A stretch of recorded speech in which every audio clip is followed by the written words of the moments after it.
اعوذ باللہ من الشیطان الرجیم، بسم اللہ الرحمن الرحیم، اللہم صلی علی محمد و آل محمد۔ بعض لوگ یہ سوال کرتے ہیں کہ جب مولا کائنات اتنے زیادہ بہادر اور شجاع تھے تو آخر کیا وجہ ہے کہ شہزادی فاطمہ زہرا سلام اللہ علیہا پر ہونے والے مظالم کا آپ نے دفاع نہیں کیا؟ تو اس سوال کے جواب میں دو طریقے سے جواب اس کا دیا جا سکتا ہے۔ سب سے پہلا جواب نقضی، اور جواب نقضی دیکھیے، جواب نقضی اس جواب کو کہا جاتا ہے کہ جس میں جواب تو نہیں ہوتا مگر سوال کو ہی پھیلا دیا جاتا ہے، سوال کو ہی وسعت دے دی جاتی ہے۔ جیسے یہ کہ اگر کوئی یہ سوال کر رہا ہے کہ مولا کائنات نے شہزادی فاطمہ زہرا پر ہونے والے مظالم کا دفاع کیوں نہیں کیا، تو ہم جواب میں یہ عرض کریں گے کہ خود رسول اسلام نے اپنے زمانے میں ہونے والے مظالم جو مسلمانوں پر طرح طرح سے ڈھائے جا رہے تھے اس کا دفاع کیوں نہیں کیا۔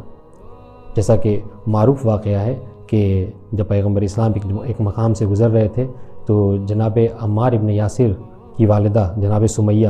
پر طرح طرح سے ظلم و ستم ہو رہا تھا، اور اتنا زیادہ ظلم ہو رہا تھا کہ اسی ظلم کی وجہ سے جناب سمیہ اس دار فانی سے کوچ کر جاتی ہیں، اور پیغمبر اسلام جب وہاں سے گزرتے ہیں تو صرف یہ کہتے ہیں صبرن یا آل یاسر فإن لکم الجنہ، اے آل یاسر صبر کرو، خداوند عالم نے تمہارے لیے جنت رکھی ہے۔ تو اس سے یہ سمجھ میں آتا ہے کہ پیغمبر اسلام نے دفاع نہیں کیا۔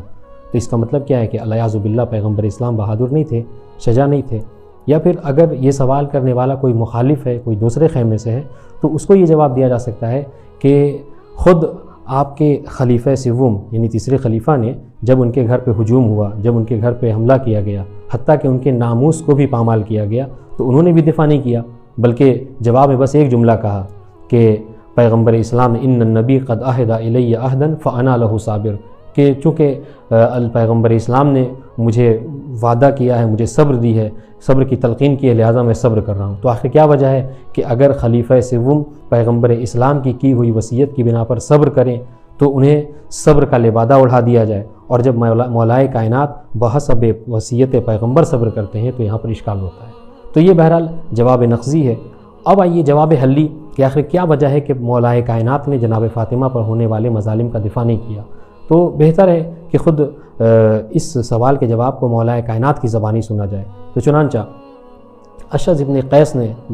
سلیم بن قیس ہلالی نے اپنی کتاب میں اس حدیث کو جگہ دی ہے، وہ بیان فرماتے ہیں کہ اشعث بن قیس نے ایک مرتبہ سوال کیا مولا کائنات سے کہ یا امیر المومنین، آخر کیا وجہ ہے کہ آپ نے بعد پیغمبر آپ مظلوم رہے اور طرح طرح سے آپ نے ظلم سہا مگر کبھی تلوار نہیں اٹھائی؟ تو مولا کائنات نے اس سوال کے جواب میں اشعث کے جواب دیا تھا، فرمایا تھا کہ لم یمنعنی من ذلک الجبن ولا کراہیت الموت۔ سنیے گا کیا فرمایا، کہا کہ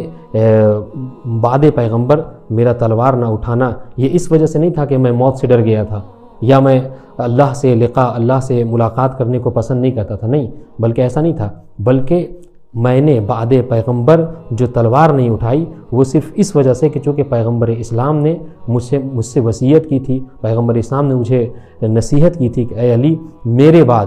اگر تمہارے کوئی آوان و انصار ہوں ان تجد اعوانا،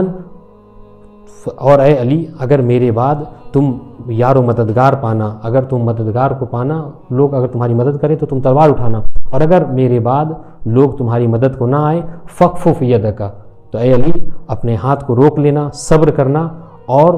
اپنے خون کو ضائع نہ جانے دینا، تاکہ اس کے ذریعے سے تم سنت پیغمبر اسلام اور پروردگار عالم کی کتاب کی حفاظت کر سکو۔ تو معلوم یہ ہوا کہ مولا کائنات نے جو تلوار نہیں اٹھائی وہ صرف اس وجہ سے کہ چونکہ پیغمبر اسلام نے وصیت کی تھی۔ یہ دوسرا جواب۔ تیسرا جواب کہ جو عام طور سے علماء اس منزل پر پیش کرتے ہیں وہ یہ کہ دیکھیں مولا کائنات نے اپنی مصلحت شخصی پر دینی مصلحت کو ترجیح دی۔ کیا مطلب؟ یعنی یہ کہ اگر مولا کائنات بعد پیغمبر تلوار اٹھاتے خلافت کے لیے ہو یا جناب فاطمہ پر ہوئے مظالم کے حوالے سے تو یہ شخصی فائدہ تھا، تو لوگ یہ کہتے کہ مولا کائنات نے شخصی فائدہ اٹھایا اور اپنی شخصیت کے لیے جو تلوار اٹھائی، جبکہ اگر مولا کائنات تلوار اٹھا لیتے تو اسلام میں خانہ جنگی چھڑ جاتی اور شام و روم کی جو قوتیں اسلام کو برباد کرنا چاہتی تھیں اور اسلام پر اور مدینے پر حملہ کرنے کے درپے تھیں، وہ حملہ کر کے مسلمانوں کا کام تمام کر دیتی۔ اس وجہ سے مولا کائنات نے بعد پیغمبر تلوار نہیں اٹھایا۔ والسلام علیکم ورحمۃ اللہ وبرکاتہ۔